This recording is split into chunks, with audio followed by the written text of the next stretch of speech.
আসসালামু আলাইকুম। সংবাদে আপনাদের সবাইকে স্বাগত জানাচ্ছি। আমি ফিরোজ তোহা। শুরুতেই সংবাদ শিরোনাম। জানিয়ে দেব এই মুহূর্তে হাতে পাওয়া সর্বশেষ গুরুত্বপূর্ণ আপডেট বাংলা সংবাদ। শুরুতেই থাকছে সাবেক মন্ত্রী মায়া চৌধুরীর বাড়িতে আগুন। আওয়ামী লীগের প্রেসিডিয়াম সদস্য ও সাবেক মন্ত্রী তোফাজ্জল হোসেন চৌধুরী মায়ের বাড়িতে আগুন দিয়েছে দুর্বৃত্তরা। রাতে চাঁদপুরের মতলব উত্তর উপজেলার মনোহরপুরের বাড়িতে দুটি ভবনে এই অগ্নিকাণ্ড ঘটে। খবর পেয়ে ঘটনাস্থলে গিয়ে পরিস্থিতি নিয়ন্ত্রণে আনে সেনাবাহিনী, পুলিশ ও ফায়ার সার্ভিস। এবারে জানাবো, খুন আর বিরোধীদের নিশ্চিহ্ন করাই ছিল হাসিনার দর্শন। বিএনপির সিনিয়র যুগ্ম মহাসচিব রুহুল কবির রিজভী বলেছেন, পুরুষের চাইতে নারীর মমত্ববোধ, স্নেহবোধ, ভালোবাসা বেশি থাকে, এটাই আমরা জানি। কিন্তু এমন এক নারী বাংলাদেশের প্রধানমন্ত্রী ছিলেন যার মধ্যে কোনো মমত্ব, ভালোবাসা, স্নেহ বলতে কিছুই ছিল না। সে তার বাবার হত্যাকাণ্ডের শোধ নেবে, এটাও বড় কথা ছিল না। বড় কথা ছিল দেশটাকে তার বাপের জমিদারি মনে করত। জানাবো, দীর্ঘ সময় মানুষকে ভোটাধিকার ছাড়া রাখলে পরিণতি ভালো হবে না, কাদের সিদ্দিকী। কৃষক শ্রমিক জনতা লীগের সভাপতি আব্দুল কাদের সিদ্দিকী বলেছেন, দীর্ঘ সময় মানুষকে ভোটাধিকার ছাড়া রাখলে পরিণতি খুব ভালো হবে না। তিনি বলেন, এদেশের মানুষ চায় গণতন্ত্র, চায় ভোটাধিকার। শেখ হাসিনা এরকম ন্যাক্কারজনক পতনের প্রধান কারণ তিনি মানুষের ভোটাধিকারকে সম্মান করেন নাই। এদিকে তারেক রহমানের দেশে ফেরা প্রসঙ্গে যা বলল যুক্তরাজ্য। যুক্তরাজ্যের প্রশান্ত মহাসাগর বিষয়ক প্রতিমন্ত্রী ক্যাথরিন ওয়েস্ট জানিয়েছেন, লন্ডনে থাকা বিএনপির ভারপ্রাপ্ত চেয়ারম্যান তারেক রহমানকে সরকার দেশে ফেরাতে চাইলে ব্রিটেন সহায়তা করবে। রোববার সকালে পররাষ্ট্র উপদেষ্টা মোহাম্মদ তৌহিদ হোসেনের সঙ্গে বৈঠক শেষে সাংবাদিকদের এক প্রশ্নের জবাবে একথা বলেন তিনি। জানিয়ে দেব, গাজীপুরে গ্যাস সিলিন্ডার বিস্ফোরণে নারীসহ দগ্ধ 4। গাজীপুরের কাশিমপুর বাগবাড়ি এলাকায় গ্যাস সিলিন্ডার লিকেজ থেকে বিস্ফোরণের ঘটনা ঘটেছে। এতে নারীসহ 4 জন দগ্ধ হয়েছেন। শনিবার দিবাগত রাতে ঘটনা ঘটে। এবং সর্বশেষ জানাবো আন্তর্জাতিক সংবাদ। নেতানিয়াহুর বাসভবনে বোমা হামলা, আতঙ্কে ইসরায়েল। ইসরায়েলের প্রধানমন্ত্রী বেনইয়ামিন নেতানিয়াহুর উত্তরাঞ্চলীয় সিজারিয়া এলাকায় অবস্থিত ব্যক্তিগত বাসভবনে দুটি ফ্ল্যাশ বোমা নিক্ষেপ করা হয়েছে। পুলিশ জানায়, নেতানিয়াহুর বাড়ির বাগানে পড়ে দুটি ফ্ল্যাশ বোমা। হামলার পর ওই বাসভবনে আগুন ধরে যায়, তবে কোনো হতাহতের খবর পাওয়া যায়নি। হামলার সময় নেতানিয়াহু এবং তার পরিবার বাসভবনে ছিলেন না। খবর রয়টার্সের। এতক্ষণ শিরোনাম শুনছিলেন, এবার বিস্তারিত।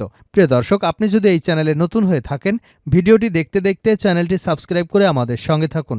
আর এই ভিডিও সম্পর্কে আপনি আপনার মূল্যবান মতামতটি কমেন্ট বক্সে জানিয়ে দিন। আর হ্যাঁ প্রিয় দর্শক, জানিয়ে দিন ভিডিওটি কোথা থেকে দেখছেন। সাবেক মন্ত্রী মায়া চৌধুরীর বাড়িতে আগুন। আওয়ামী লীগের প্রেসিডিয়াম সদস্য সাবেক মন্ত্রী তোফাজ্জল হোসেন চৌধুরী মায়ের বাড়িতে আগুন দিয়েছে দুর্বৃত্তরা। শনিবার রাতে চাঁদপুরের মতলব উত্তর উপজেলার মনোহরপুরের বাড়ির দুটি ভবনে এ ঘটনা ঘটে। খবর পেয়ে ঘটনাস্থলে গিয়ে পরিস্থিতি নিয়ন্ত্রণে আনে সেনাবাহিনী, পুলিশ ও ফায়ার সার্ভিস। রোববার ফায়ার সার্ভিস অ্যান্ড সিভিল ডিফেন্সের মতলব উত্তর ইনচার্জ ইন্সপেক্টর নুরুল করিম বলেন, রাত 11টার দিকে খবর পাই মায়া চৌধুরীর বাড়ির দুটি তিনতলা ভবনের নিচতলায় আগুন দেওয়া হয়েছে। ঘটনাস্থলে গিয়ে আগুন নিয়ন্ত্রণে আনে ফায়ার সার্ভিস। মতলব উত্তর থানার ভারপ্রাপ্ত কর্মকর্তা প্রদীপ বলেন, রাতে খবর পেয়ে তাৎক্ষণিক ঊর্ধ্বতন কর্তৃপক্ষকে জানাই। আমাদের এসপি মহোদয়ের নির্দেশে যৌথ বাহিনীর নেতৃত্বে ঘটনাস্থলে যাই। আগুন নিয়ন্ত্রণে আনার পর আমরা তথ্য সংগ্রহের চেষ্টা করছি। এ বিষয়ে আইনগত ব্যবস্থা নেওয়া হবে। অতিরিক্ত পুলিশ সুপার খায়রুল কবির চৌধুরী বলেন, আমরা সন্ধ্যার দিকে সাবেক এমপি মায়া চৌধুরীর বাড়িতে আগুন এবং লুটপাটের খবর পাই। এরপর আমরা দ্রুত সেনাবাহিনী, পুলিশ, ফায়ার সার্ভিস নিয়ে যাই। তিনি আরও বলেন, দুটি বাড়ির নিচতলায় ভাঙচুর করে আগুন দেওয়া হয়েছিল, তবে ফায়ার সার্ভিস দ্রুত আগুন নিয়ন্ত্রণে আনতে সক্ষম হয়। এ কারণে আগুন নিচতলাতেই সীমাবদ্ধ ছিল। কারা এ ঘটনার সঙ্গে জড়িত, এ বিষয়ে আমরা তথ্য সংগ্রহ করছি। মতলব উত্তর উপজেলা বিএনপির সাবেক সিনিয়র সহসভাপতি সারোয়ার মজুমদার বলেন, আমরা এটিকে ন্যাক্কারজনক ঘটনা মনে করি। আমরা এটিকে এক বিন্দুও সমর্থন করি না। এ ঘটনায় আমাদের পরিবারের কোনো সদস্য কোনোভাবেই জড়িত নয়। আমাদের নেতা তারেক রহমান, আমরা কখনই সহিংসতা রাজনীতি করি না। সহিংসতা রাজনীতিকে আমরা প্রশ্রয় দেই না। খুন আর বিরোধীদের নিশ্চিহ্ন করাই ছিল হাসিনার দর্শন। বিএনপির সিনিয়র যুগ্ম মহাসচিব রুহুল কবির রিজভী বলেছেন, পুরুষের চাইতে নারীর মমত্ববোধ, স্নেহবোধ, ভালোবাসা বেশি থাকে, এটাই আমরা জানি। কিন্তু এমন এক নারী বাংলাদেশের প্রধানমন্ত্রী ছিলেন যার মধ্যে কোনো মমত্ব, ভালোবাসা, স্নেহ বলতে কিছুই ছিল না। সে তার বাবার হত্যাকাণ্ডের প্রতিশোধ নেবে, এটা বড় কথা ছিল না। বড় কথা ছিল দেশটাকে তার বাপের জমিদারি মনে করত, আর এই জমিদারি যাতে হাতছাড়া না হয়ে যায় সেজন্য গুম, খুন, মানুষ হত্যা করতে, তার বিরোধীদের নিশ্চিহ্ন করে দিতে ন্যূনতম দ্বিধা করেননি। এটাই ছিল শেখ হাসিনার দর্শন, অন্য কিছু নয়। তিনি মাঝে মাঝে পরিবারের কথা বলে, বাবার কথা বলে, ভাইয়ের কথা বলে কাঁদতেন। এগুলো সবই অভিনয় ছিল এবং লোক দেখানো ছিল, বলেন রিজভী। বিকেলে বরিশালের বাকেরগঞ্জ উপজেলার দুধল ইউনিয়নের সুন্দরকাঠি এলাকায় জাহাঙ্গীর মোল্লা ডিগ্রি কলেজ মাঠে আমরা বিএনপি পরিবার আয়োজিত ২৪-এর গণ আন্দোলনে বরিশাল বিভাগের শহীদ পরিবারের সাথে সৌজন্য সাক্ষাতে এই সহমর্মিতা প্রকাশ করেন রুহুল কবির রিজভী। তিনি বলেন, শেখ হাসিনা ছলে বলে কৌশলে জুলুম করে, ক্রসফায়ার দিয়ে গুম করে ক্ষমতায় থাকতে চেয়েছিল, আর ওই ক্ষমতায় থাকার গ্যারান্টি নিশ্চিত করেছিল পার্শ্ববর্তী দেশ, যেখানে তিনি এখন পালিয়ে আছেন, আশ্রয় পেয়েছেন। পৃথিবীর কোনো দেশ তাকে গণতান্ত্রিক প্রতিষ্ঠানের কেউ শেখ হাসিনাকে সমর্থন করেনি, শুধুমাত্র পার্শ্ববর্তী দেশ তাকে সমর্থন করেছে। তিনি বলেন, তার মানসিকতায় কোনো সহমর্মিতা নেই, কোনো সহ অবস্থানে শেখ হাসিনা বিশ্বাস করে না। শেখ হাসিনা বিশ্বাস করে মারো, ধরো আর আমাকে ক্ষমতা দাও, আমি ক্ষমতায় বসব। কোনো গণতন্ত্র বুঝি না, আইনের শাসন বুঝি না, বিচার বিভাগের স্বাধীনতা সহ কিছুই বুঝি না, একমাত্র স্বাধীনতা আমার। দীর্ঘ সময় মানুষকে ভোটাধিকার ছাড়া রাখলে পরিণতি ভালো হবে না, কাদের সিদ্দিকী। কৃষক শ্রমিক জনতা লীগের সভাপতি আব্দুল কাদের সিদ্দিকী বলেছেন, দীর্ঘ সময় মানুষকে ভোটাধিকার ছাড়া রাখলে পরিণতি খুব ভালো হবে না। রোববার সকালে টাঙ্গাইলের সন্তোষে মৌলানা আব্দুল হামিদ খান ভাসানীর ৪৮তম মৃত্যুবার্ষিকী উপলক্ষে মাজার জিয়ারত শেষে কথা বলেন তিনি। কাদের সিদ্দিকী বলেন, এদেশের মানুষ চায় গণতন্ত্র, চায় ভোটাধিকার।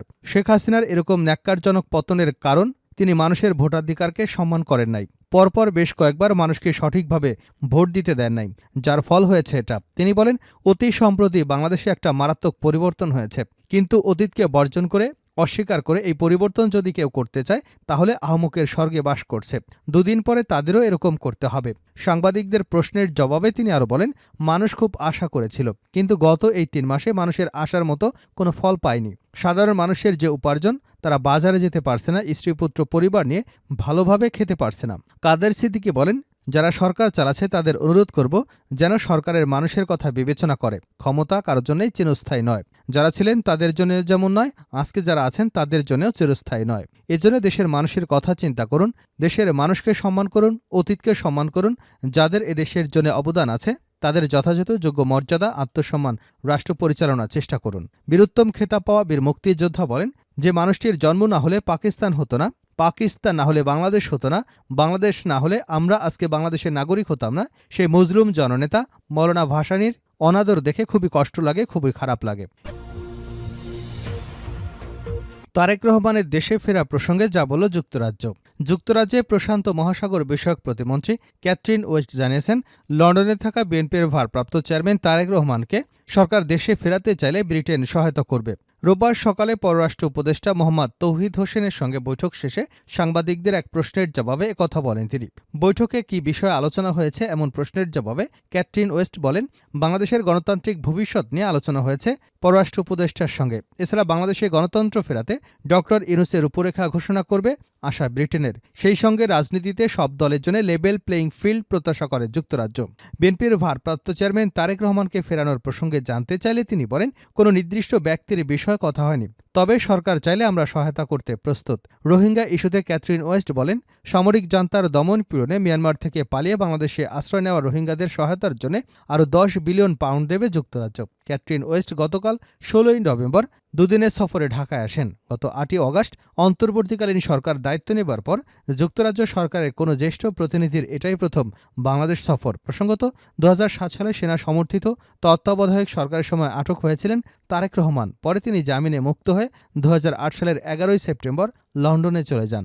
এরপর লন্ডনে থেকে রাজনৈতিক কার্যক্রম শুরু করেন। ২০১৮ সালের ফেব্রুয়ারিতে বিএনপির চেয়ারপারসন খালেদা জিয়াকে দুর্নীতির মামলায় কারাদণ্ড দেওয়ার পর দলের ভারপ্রাপ্ত চেয়ারম্যানের দায়িত্ব নেন তারেক রহমান। এরপর লন্ডনে থেকে দল পরিচালনা করে আসছেন তিনি। শেষ করছে আন্তর্জাতিক সংবাদ দিয়ে। নেতানিয়াহুর বাসভবনে বোমা হামলা, ইসরায়েলে আতঙ্ক। ইসরায়েলের প্রধানমন্ত্রী বেনিয়ামিন নেতানিয়াহু উত্তরাঞ্চলীয় সিজারে এলাকায় অবস্থিত ব্যক্তিগত বাসভবনে দুটি ফ্ল্যাশ বোমা নিক্ষেপ করা হয়েছে। পুলিশ জানায় নেতানিয়াহুর বাড়ির বাগানে পড়ে দুটি ফ্ল্যাশ বোমা। হামলার পর ওই বাসভবনে আগুন ধরে যায়, তবে কোনো হতাহতের খবর পাওয়া যায়নি। হামলার সময় নেতানিয়াহু এবং তার পরিবার বাসভবনে ছিল না, খবর রয়টার্সের। শনিবার সন্ধ্যায় সিজারে এলাকায় নেতানিয়াহুর ব্যক্তিগত বাসভবনে বোমা নিক্ষেপ করা হয়। ইসরায়েলি পুলিশের বরাদ্দে রয়টার্স জানায়, হামলার ঘটনায় ইসরায়েলের নিরাপত্তা বাহিনী, বিনশেত এবং পুলিশ একযোগে তদন্ত শুরু করে। প্রতিরক্ষামন্ত্রী এই হামলার ঘটনায় ক্ষোভ প্রকাশ করে বলেন, ইরান এবং তার ছায়া সংগঠনের কাছ থেকে হত্যার হুমকি পেয়ে প্রধানমন্ত্রী এবং তার নিজের বাসভবনেও একই ধরনের হুমকি সইতে হবে। এটা সম্ভব নয়। তিনি নিরাপত্তা এবং বিচার সংস্থাগুলোকে অবিলম্বে কার্যকর পদক্ষেপ নেবার আহ্বান জানান। নেতানিয়াহুর বাসভবনে এই হামলার ঘটনা সব সীমা লঙ্ঘন হিসেবে আখ্যায়িত করে অপর এক মন্ত্রী ইতামার বেন গাভির বলেন, প্রধানমন্ত্রীর বিরুদ্ধে উস্কানি সব সীমা ছাড়িয়ে গেছে এবং তার বাসায় ফ্ল্যাশ বোমা নিক্ষেপ করা আরও একটি লাল রেখা পার করবার সমান। এই হামলার ঘটনায় দেশটির রাজনৈতিক মহলে নিন্দার ঝড় উঠেছে। বিরোধী দলীয় নেতার ইয়ার লাপিদ এবং জাতীয় ঐক্যের চেয়ারম্যান বেনি গ্যান্তস আইনি ব্যবস্থা গ্রহণের আহ্বান জানিয়েছে। ইসরায়েলের প্রেসিডেন্ট আইজাক হারোজ এ হামলার তীব্র নিন্দা জানিয়েছে এবং দোষীদের শাস্তি নিশ্চিত করার উপর গুরুত্ব আরোপ করেছে। তবে বোমা নিক্ষেপের পর এখন পর্যন্ত কোনো পক্ষই হামলার দায় স্বীকার করেনি। ইসরায়েলের উত্তর সীমান্তে অক্টোবর 2023 থেকে লেবাননের হিজবুল্লাহ গোষ্ঠীর সঙ্গে দেশটির বাহিনীর ব্যাপক গোলাগুলি চলে আসছে।